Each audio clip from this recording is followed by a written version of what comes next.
Greetings all, this is Hairy Nick and I am joined by Justin. How are you, Justin? I am doing well. Excellent. Last week we had Wave 14 announced for X-Wing. Oh, It was much hype. much hype, so much hype. And unfortunately that happened the day after we sit here doing recordings, which is often the way. I mean, we do better than Hell of a Pilot. Those guys seem to always record a podcast the day before something gets announced. Although their last week's episode was quite good. I enjoyed listening to it.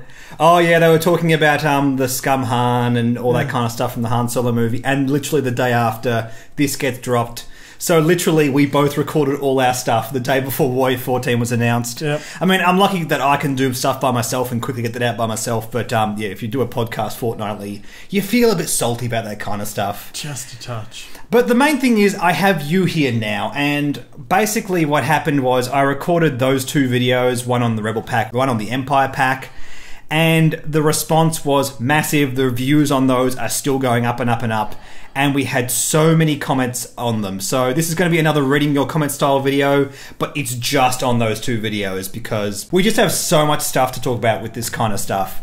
So many things I missed, so many things that just all these little details about this. I wish we could start talking about list theory, but we're not there yet. We don't have enough revealed, but there's still, what we can see in the spread, there's still a lot to talk about. Hopefully by the time this comes out, we'll have some more articles showing us at least one of the ships. But we'll see how it goes. It depends on the release schedule for it. Yeah. I mean, usually they try and get them out a few weeks before it comes out, but I don't know. They've been a bit all over the shop. So who knows? Maybe tomorrow they'll do an article on the U-Wing or the X-Wing and I'll go, not again. Yep. By the way, a lot of you were pointing out, hey, you said at the start of this video, there's no articles out today. What you have to appreciate, guys, is I have to edit these videos, and with Australian internet, which is basically steam powered, we have to upload these videos over the course of several hours. I was going to say it's coal powered. Coal powered, yeah, that's topical. Yeah. Topical. So without further ado, let's have a look through your comments and talk about some of the things that I missed when I was reviewing these articles. The first one is from Ethan Connor. Justin, could you please read out this comment? So I'm not certain, but I do think that the X-Wing has a new mould that allows it to open and close the S-foils, because it came with those dual-side cards like the U-Wing. You can open and close the wings. Also, look at the picture of the ship in the box. It looks to me that the S-foils are closed. Cross your fingers. And you were not the only person to point this out. Joe Boss on my Facebook also actually posted a little image of the two side by side. It does appear that the S-foils look to be closed on the image of the X-Wing inside the blister. It is worth pointing out that there does appear to be a few errors on the artwork for the spread. Yeah. So I'm not jumping for joy just yet over this. We're talking about a ship that's already had 3 separate releases up until this point. So changing the mold would be a pretty big deal. And from that point of view, I also think it would be hyped enough, like they'd want to actually announce it in the article. Like, hey, look, we have a new mold for the X-Wing. Look how great we are. Yeah. I don't know. It's but at the same time, like, they could just be waiting for the X-Wing article. The separate article with more reveals and do it there. But anyway, yeah. We will keep our fingers crossed for everyone that likes X-Wings. And I was discussing the mechanics in that before as well. It could have a separate hinge on all the wings, but then all the wings would like sort of flop. Yeah. Like, it would need like little cogs inside those engines to sort of make those wings open and close neatly, and that would really be complicated mechanics. Take a lot of time and effort. Pretty much. And considering this pack still costs $40 US MSRP, I don't think there's going to be a great update to the mold of the X-Wing, unless, of course, this is FFG going, okay, sorry guys, here's the fix. We're gonna put a bit more value into this pack as a way to sort of get people more hyped over it. So that could be the case. I have been told by a couple of people that they're thinking about literally buying 5 packs for this if they do open and close. Yeah, I can understand that. It's also worth mentioning that the old ones don't. So is there going to be a flip token or something to mark on the ship that tells you? Yeah. If not, I may think about making some. So stay tuned. We'll have a chat about that a bit later on. Let's go to the next comment. This is from Carter McRae.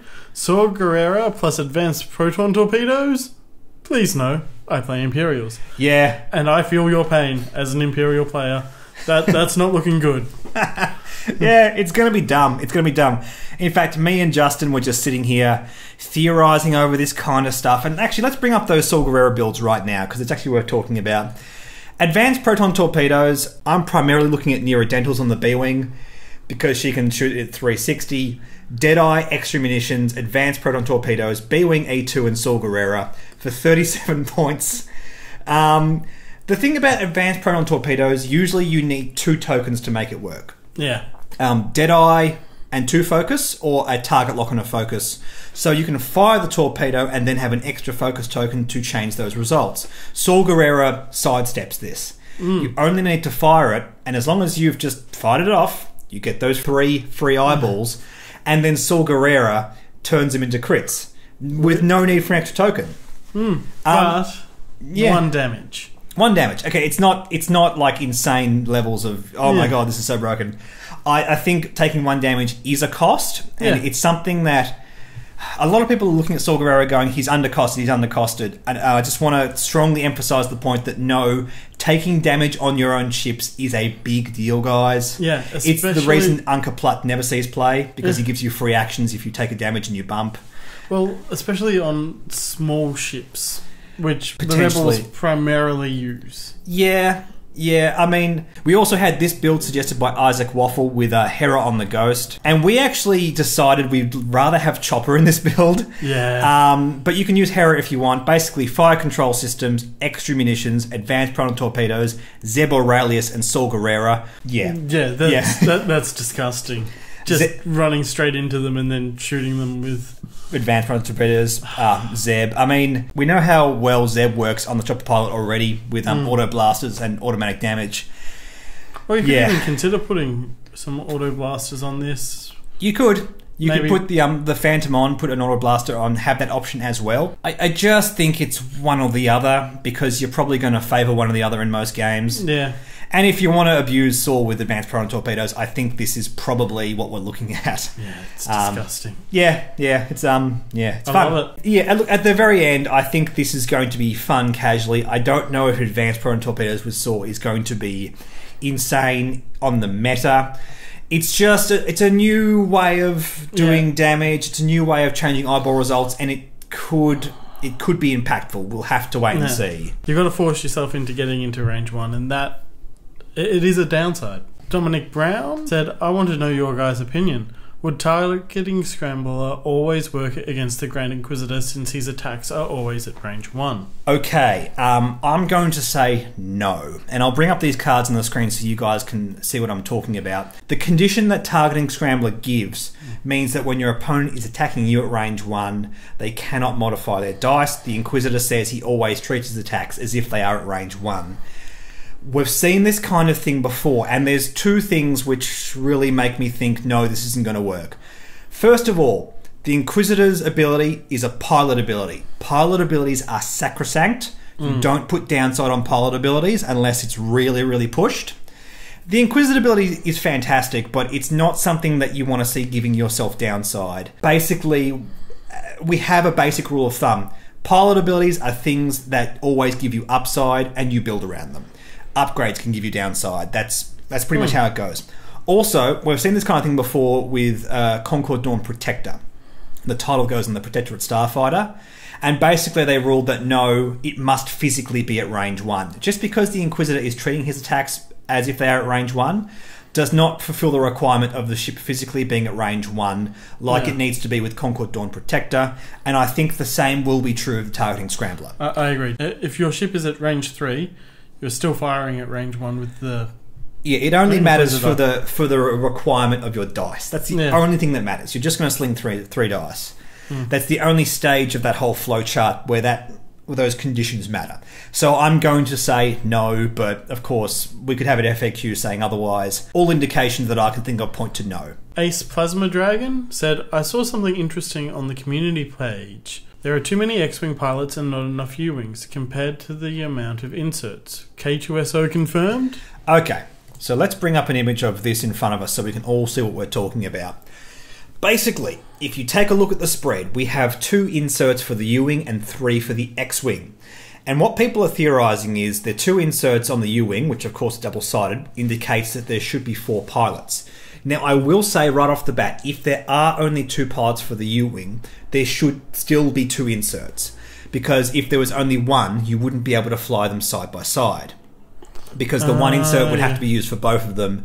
And you'd need to buy 2 packs just to fly 2 pilots, which you got in the pack, which would not be good. But what people are saying is, well, maybe each of these inserts has the unique on one side and the generic on the other. And the generic should be these 2 X-Wing pilots, which we're seeing up in the top right-hand corner, up there.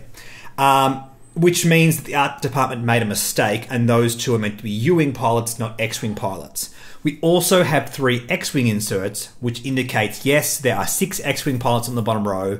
That is correct, and those ones up top should not be X-Wings. I can kind of see where people are coming from with that. I really was hoping we'd get 5 Cavern Angel Zealots, because then you can fly a 5-of X-Wing build.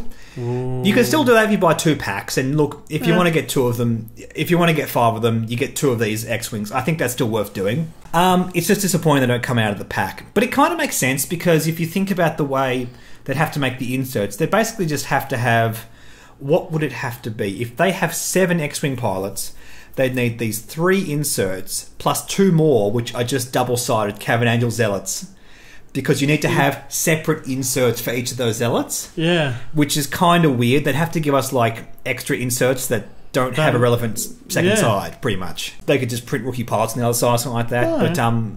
But printing something that's not in the pack doesn't make a lot of sense. And that's the thinking there. So either way, if these are all X-Wing pilots, there needs to be more inserts in the pack. Or if they're U-Wing pilots, then the spread's been printed wrong. So the art department has made a mistake here somehow. We don't know what that means, but it is worth pointing out. And in my mind, that really opens up everything else that's going on here. Maybe there are more or less copies of these cards we're seeing in the spread. Maybe there are more Flight Assist Astromechs. Yeah, that'd be nice. And it also cast out the whole S-foil things opening. That's what I was talking about before. The fact that there are errors here, maybe the image of the blister is just an error. We don't know. It's hard to say. That's why I'm not jumping for joy immediately. Yeah, because you'd want to have 4 of the S-foil flip cards, I reckon. Pretty much. Or 5 of them, if you want them on... oh, sorry, there's already 4 of them. Yeah, you'd want 5 to go on the 5 zealots. Yeah. If indeed they are cheap enough to fill for 20 points. Again, this is all speculation. We don't know what the point cost of things are yet, so we can't really comment. Let's move on to our next comment here. Aaron Jones said, picture this, Saw Gerrera and Wolf Warrow. Boom. Yeah, that could be fun. Look, I don't think Saw Gerrera and Wolf Warrow is going to be top tier in any regards, but it is going to be a lot of fun. This is the concept that we've thought of. 36 points. Yep. Lone Wolf, Zeb Aurelius, Saw Gerrera, and vectored thrusters. Yeah, it's fun. That's fun. Even if you bump into them, you can still shoot them with that massive attack. We seem to be using Zeb and Saw Gerrera a lot in these builds. Well, if the Rebels are going to tilt more towards aggressive builds, I think Zeb's going to have more value. And I think Zeb on the Azatuk and the Ghost both make perfect sense. Yeah. And I like this. There is a bit of awkward timing when it comes to Saw because he cannot use his ability before Wolf Warrior has a chance to modify his dice in the same turn. Yeah. Meaning you'll basically have to use Saw as a way to prepare Wolf Warrior for the next attack. And that's still fine. You're going to have to tweak the timing a bit, but I still think that's going to be potent in a fun casual list. Let's just stress that point. Yeah, look, burning through your own chip on purpose might hurt a lot. But it's going to be fun. Lone Wolfie Wolf Warrow. I'm going to call this the Hairy Chainsaw. That's my name of this build. I like it. Indeed. And yeah, just a good, fun, silly list. I don't think it's going to be top tier, but you're going to have a lot of fun with this for sure. Dominic Brown also said, I think Renegade Rebel card only gives the X-Wing 2 modifications so you can equip both servo motor S-foils and integrated astromech. You are exactly right. That is exactly what it says. When I looked at the spread, I was thinking, oh, we're going to have something similar to Vaxai or Roll Guard type.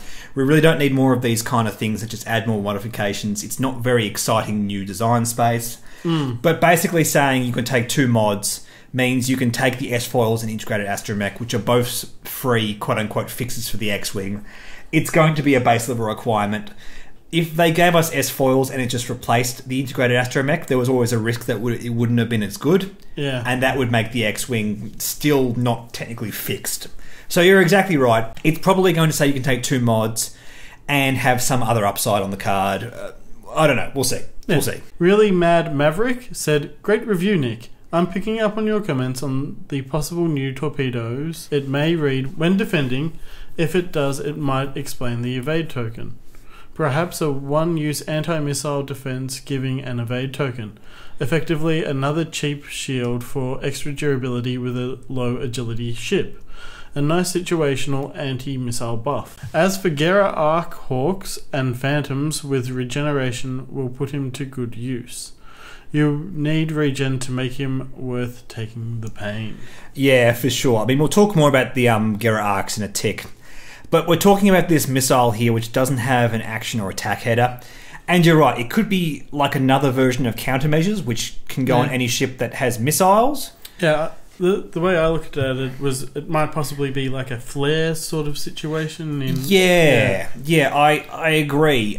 Look, the torpedo slot on both of these ships is not really that used. And I don't think they should be. Like, the ships just don't really tilt towards that.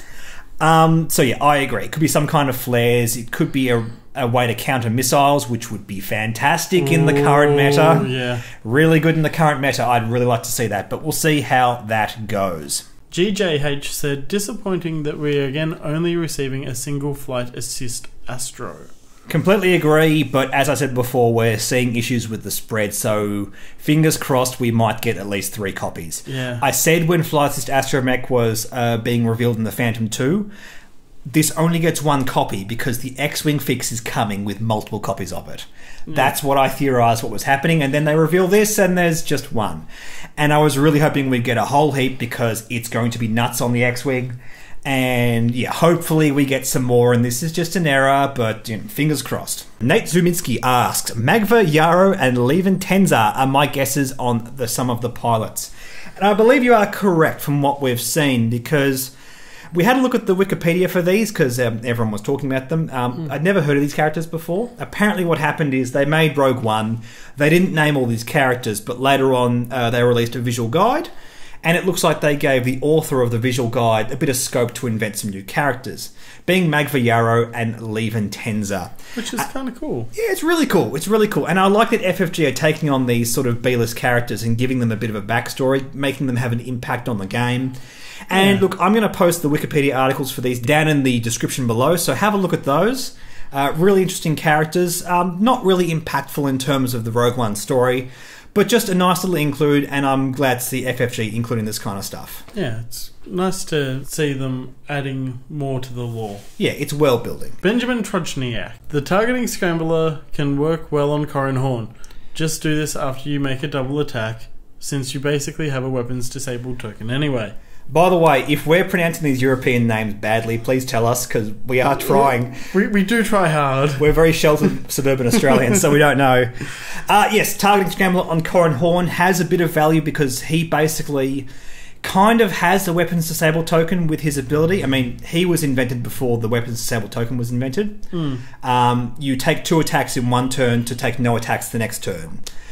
So if you take the weapons disabled token, obviously there's no downside on that. I have to disagree with this because fire control systems and advanced sensors is just too powerful on Corran Horn. He wants to be able to do that kind of stuff, re-ready the target locks, take actions before he moves to make sure he arc dodges perfectly. I can't see this being great. A useful panic switch, but the Lambda shuttle is really what this wants to be doing. This is now the next auto-include in the Lambda shuttle, because if your opponent's ace gets into range 1, you have a panic switch to make sure that they're not going to kill Palp the next turn. Yeah. That's really cool. So I have to disagree here. Look, if you're really desperate for points on your Corran Horn build, give it a go. I don't think it's good enough to beat out those other options. Yeah, I don't think it's going to be meta-defining. It might be great for a fun casual build. It'll be fun, that's right. Mark said, I wonder if they would change the jam action for epic ships, but they released a sneaking epic FAQ the other day and didn't touch it. Yes, an FAQ for epic came out the other day, and they refined a few of how the cards interact.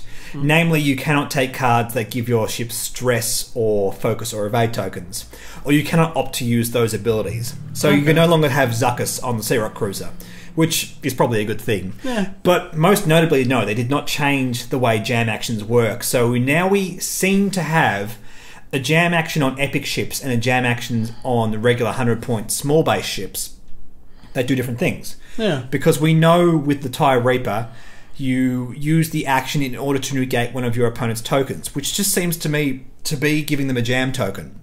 It's not going to stress them out. So, yeah, interesting. I think it would make sense if they gave epic ships the same jam tokens and they sort of changed it to work like that. Because it's a very interesting new flavourful action that they've added into the game. Let's move on to this comment by Celestial Lizard. TIE Reaper, bring back Imperial Aces. I didn't think that they were really gone. Well, they were gone for a little while there with the bombing meta taking over. They hate bombing. But I think this is the kind of thing that could make them move from tier 2 to tier 1, potentially. Yeah. Krennic is going to be very exciting. As I said in that video, he could be the thing that makes not taking Palp viable, taking utility crew instead on the shuttle. I mean, on rack alongside Whisper and that kind of stuff, it's going to be nuts. It's going to be nuts. And yeah, look, I think this could be the thing that really pushes Imperial Aces that one step further. I might be wrong. I've been wrong before with my estimations on how things affect the meta, but I also called Nim Miranda, so we'll see. We'll see. Let's go to the next comment. Christopher Patrick said, I'm really hyped for Krennic. Too bad I can't give Quick Draw an extra shield, though. Okay, here's the thing, guys. Krennic says Galactic Empire because of Quick Draw and because of Kylo. Yeah. That would be broken. It's just... It makes it fair. Exactly. Look, maybe not fair, but... Quick Draw slinging that many dice, having one more shield to use his ability. No. We do not want Krennic working with Quick Draw. We don't want Kylo having yet another toy to play with. It's fine. It should not work with FO ships. It was completely intentional, and it's good to see something else playing with a sub-faction. I've talked about that before. Yeah. I think that's a really good sort of design space they need to move more into, work more with. It's also good that FFG thought about this to begin with. Yeah. Oh, yeah. Before the broken thing happened. That's right. Oh, man, if this could work with Quick Draw. Oh, it'd be... Yeah. Yeah. Quick Draw being able to use his shields to then have another shot. No, don't want it. It's bad. Yeah. It's all bad. Even as an Imperial player, I'm going to say no. Okay, good man. You're an honest Imperial player. Necron Overlord said, the Decimator has 4 shields. I don't think you can use Krennic on it. Okay, guys. I need to make this explanation here because a lot of you commented on this. Krennic is not designed to fix Rack or give Rack a boost. He is designed to fix the other ship that Rack is with. Krennic can go onto any ship. It's just the condition must be assigned to another ship that has less than 3 shields. And this is highlighted no more than with this build here, because we have Krennic alongside Whisper. Whisper has 4 dice, and I think this is going to be one of the nuts builds with Krennic. Yeah. I really think this is what he wants to do. I look at this and think to myself, it's doing everything this list wants to do, because Whisper with another shield is fantastic, but Whisper slings 4 dice. You're going to roll blanks. You're going to roll blanks every now and then. And this is why I've shied away from Palp in this list. I mean, obviously, Palp and Kylo is another variation you can take with this. But with Krennic, you're saying, okay, I don't need to mod my dice. I just need to sling as many dice as possible. Yeah. Whisper, 4 dice or 5 dice at range 1, you're going to roll blanks. You don't care. You've got Krennic. You can take away that blank dice and get rid of one of the shields. Yeah. It's exactly what Whisper wants. Whisper is already a pretty potent ship. This is already a decent tier 2 list. But this just could be nuts. This could be better than Palp Kylo. I'm going to call that now. I don't know if it necessarily will be. And we don't know the bottom half of the optimized prototype card. It might say nothing. It might say when Krennic is discarded, optimized prototype gets discarded. And in which case you don't want Moff Jarod on this list, because then you don't get to discard Krennic for free value. If it doesn't do that, take Moff Jarod, because then you can discard Krennic for free value. And you also get a 2-point bid, because if you don't take him off Jarod, you'd probably take engine upgrade. Exactly right. We're discussing this before, and I think that's the flex in this list. You go Moff Jarod, taken off in favour of engine upgrades, but then you've got no bid. And I just think with a Whisper we want a bid. Yeah. For Pilot Skill 9. Of course, Whisper has her standard build. VI, Fire Control, Callus, and Advanced Cloaking Device. Yeah, no question about that whatsoever. And I just think Krennic alongside that. is going to be so much fun. I mean, you've got to be good at Flying Whisper. It's not a free win, guys. This isn't the kind of thing you just slap on the table and start winning games. No. You have to learn how to Fly Whisper to make this great, but I have seen people in my local meta Fly Whisper great. Yeah. I'm not an Imperial player myself, but when she goes off, it's so hard to deal with. It's almost, I say the word almost, it's almost Miranda levels of difficulty to deal with. That's a big call. You have to be really good at flying her. The difference with Miranda is I feel like it's a bit more accessible. Newer players can sort of pick up Miranda and play around with her a bit more. Yeah. But learning how to cloak and decloak perfectly is the secret to making Whisper amazing. And that's just my thoughts there. I think this list is going to be super powerful. And speaking of lists, those are all the comments we want to have a look at. But I did want to talk about some of the other things to do with Saw Gerrera, because a lot of you guys were commenting Nora Wexley with Saw Gerrera, and I completely agree. This for 39 points. Push the limit, Saw Gerrera, R2-D2, Alliance Overhaul, and Vectored Thrusters. Yeah, I completely agree. That's just a good build. Yeah. Pretty much. And Nora Wexley can use her ability, spend a target lock, add a focus result. Saw Gerrera can take off that point of damage and then turn it into a crit. And that's just fun. A lot of you are saying that R2-D2 is a great way to sort of get those that damage back. So you spend the shield, get the shield back with R2. And I don't know if that's completely necessary as a way to look at it. I think R2's fine as it is. But with this Saw Gerrera build, you're no longer focused on keeping your ship alive for that long. You're going to damage race your opponent. You're going to sink so many crits that you don't really care that you're damaging your own ship. And that's okay in itself. So looking at R2, you could think about changing it, but I still think R2 is just very high value. And for 39 points, it's about where Nora Wexley wants to sit. She can go alongside Dash, and it all makes perfect sense. And talking about Dash, this is what I was talking about last week when we revealed the article, and I just wanted to put this on the table to show you guys. Push to the limits, heavy laser cannon, Saw Gerrera, Outrider, and engine upgrades for 56 points. That's not a lot of points. No, he typically likes to go with Kanan or Kyle Katarn, which actually makes him a bit more expensive. The reason I like this is because we have a real way of getting criticals off a heavy laser cannon. You're seeing 4 dice in a 360 arc. You're going to get focus results pretty consistently, and even if it's only just 1, you can sort of manufacture it so you're going to use it on those turns that it's going to get into the hull. So even using Saw Gerrera on 1 single focus result might be valuable on this list. Yeah. And it's a different build. It's not the typical value Kylo, I get focus tokens all the time, or Kanan, I'm just getting rid of stress and flying over the board like a maniac. Dash is one of those things where if I flew Rebels, I'd definitely pick him up because I think he's just a fantastic pilot. Yeah. And Saw Gerrera, again, this might not be the nuts version of Dash, but it's going to be something that's fun. And if we look at this Nora build and this Dash build, Saw Gerrera can go on either of them. And it really depends on what you like more. Yeah. I think there's downside on both of them. I think Dash already has a great competitive option to take instead. And in the case of Nora, she does use Alliance Overhaul to convert an eyeball out the back to a crit for free. And that means Saw Gerrera might have a bit less value overall if she's attacking at the back a lot. I think it's still very strong on either. I think it's very strong on either. And this, who knows, Saw Gerrera might be the thing that makes Nora Dash a thing again. Nora Dash is a lot of fun. Nice. It's still a lot of fun as it is. Like, don't get me wrong, it's not a bad list. It just struggles with the current meta. It doesn't handle harpoon missiles or bombs or anything like that kind of stuff particularly well. And it's nice to see something that gives a relevant list a bit more of a boost. I'd like to see all of these lists that we're talking about sort of approach tier 1, so we have a very wide open meta. Giving us boost to all the tier 2 lists is a very good way of doing that, and I think FFG, I think they've done some really good things with this Wave 14 release, and it's going to be a lot of fun. Yeah, I can't wait. Anyway, guys, that's our continued thoughts on the Wave 14 release. I managed to get 3 videos out of the 1 article, and I'm not done talking about it. There's still so many things to do.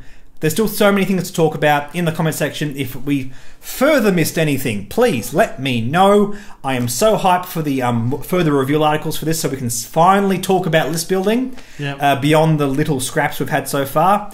But in the meantime, thank you for watching, guys. Like, subscribe, like us on Facebook, follow us on Twitter. And we will see you later. Bye, guys.